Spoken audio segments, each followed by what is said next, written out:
नारद जी ने सोचा अपने मन की बात कह देना चाहिए, समय उचित है। नारद जी ने कहा देवी एक बात बतलाओ, जब भोलेनाथ आपसे इतना प्रेम करते हैं तो एक गूढ़ रहस्य अवश्य बतलाया होगा। माता ने कहा कौन सा? नारद जी कहते ये बात तो अवश्य बताई होगी ना, जो मुंडों की माला 24 घंटे अपने गले में पिरोए रहते हैं उसमें किसके मुंड लगे हुए? माता पार्वती ने तो सुन करके अबाक रह गए कि हे भगवान ये तो बात बताई ही नहीं, कभी चर्चा ही नहीं हुई। माता जी ने कहा प्रेम तो बहुत करते हैं नारद जी, लेकिन ये बात नहीं बतलाई। नारद जी कहते तो फिर कैसा प्रेम है? प्रेम करने वाले से कोई बात छिपाई थोड़ी जाती है, और भोलेनाथ जी ने आपसे बतलाया ही नहीं। भोलेनाथ जी के विषय में बता करके वहां से नारद जी पधारे और माता जी क्रोध में भर करके जाकर कोप भवन पर प्रवेश। देखिए पहले की मर्यादाएं होती थी, लड़ने के लिए भी कमरा होते थे कि कोई बाहरी ना सुन ले।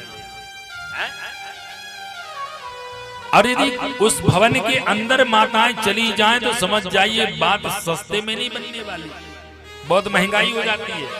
और उस कमरे के भी बाहर है तो छोटा मोटा काम में भी बन जाता है। और आज का समय और आज की मर्यादा, यदि रोड में जाकर ना लड़ा जाए तो फिर लड़ाई नहीं कहलाती। पड़ोसी भी जान जाए कि मेरे से लड़ना आता है। माता कोप भवन पर प्रवेश करती हैं, भगवान शिव से नारद जी जाकर भेंट करते हैं। भगवान घर जल्दी पधारना, माँ याद कर रही है। भोलेनाथ जी कहते हैं मेरी सुखी जिंदगी में तुम आग लगाकर जरूर आ गए होगे। नारद जी तो चले गए, भगवान शिव लौट करके आए। जब देखा तो माँ नवीन वस्त्र का त्याग करके और मलिन वस्त्र को धारण करके श्रृंगार का त्याग करके लेटी जाकर बड़े प्रेम से मनवाया। बोला देवी क्या हुआ? किसी ने आपका अपमान कर दिया? किसी सेवक ने आपको कुछ कह दिया? क्या हो गया बताओ तो। भोलेनाथ जी के वचनों को सुनकर माता कहते तुम तो चुप ही रहो। जैसे अंदर से काले बाहर से काले, वैसे अंदर से भी तुम काले हो। भगवान शिव ने कहा कारण तो बताओ क्या हुआ? किसी सेवक ने कुछ कह दिया हो तो बतलाओ। भोलेनाथ जी से कहते तुम चुप रहो, कपटी हो कपटी। भगवान शिव ने कहा मैं और कपटी? माता पार्वती ने कहा हाँ। शिव जी ने कहा कारण तो बताओ। तब माता पार्वती कहती हैं जिस मुंड की माला को तुम धारण करके रखे हो उसके विषय में मुझे आज तक नहीं बतलाया इसमें किसके मुंड लगे हुए हैं। भगवान शिव ने जैसे सुना कार्णिक हो गए। ओहो देवी इसके विषय में वास्तव में यदि पूछा जाए तो आप जगदम्बा हो, पारंबा हो, लेकिन जब सृष्टि कल्याण के लिए आप जीवन में परिवर्तन लाती हो ना तो आपका स्मरण बना रहे, आपका सर काट करके इस मुंडमाले पर फिरो लेता। यही तो मेरे प्रेम का प्रमाण है देवी। जितने मुंड इसमें लगे हैं उतनी बार आपका जन्म हो चुका। माता ने जैसे सुना तत्काल कह दिया प्रभु आप कपटी नहीं हो ना, आप तो महाकपटी हो। भोलेनाथ जी ने कहा अब क्या हो गया?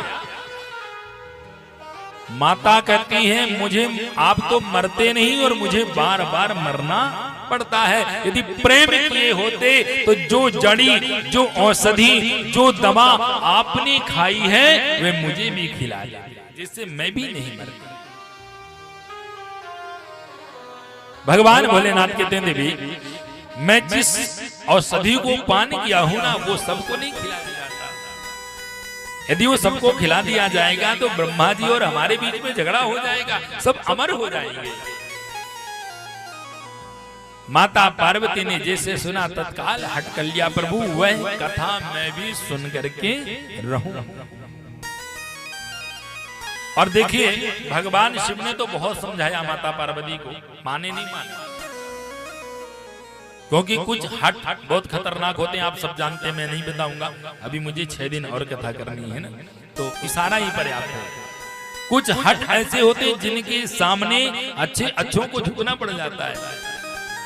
भगवान शिव से जब माता पार्वती ने कहा वह कथा सुनूंगी, अंत में भगवान को सुनाना पड़ा। जाकर सर्वप्रथम कैलाश पर्वत पर डबरू का निनाद किया कि जो यहाँ हो सब कैलाश पर्वत को छोड़कर चले जाएं, तब मैं देवी को कथा सुना। सब तो पर्वत को छोड़कर चले गए, लेकिन जो सुख पक्षी थी जिनके गर्भ में श्री शुकाचार्य जी विराजमान थे, वो डुमरी की आवाज को जैसे सुना तो उनका गर्भ नष्ट हो गया और सुख पक्षी वहां से उड़ करके चले गए।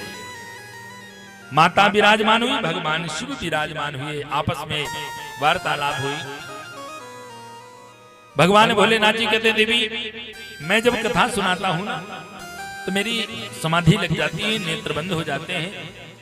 मुझे पता चलना चाहिए कि तुम कथा सुन भी रही हो या उठकर चली गई, इसलिए तुम ओम ओम का उच्चारण करना।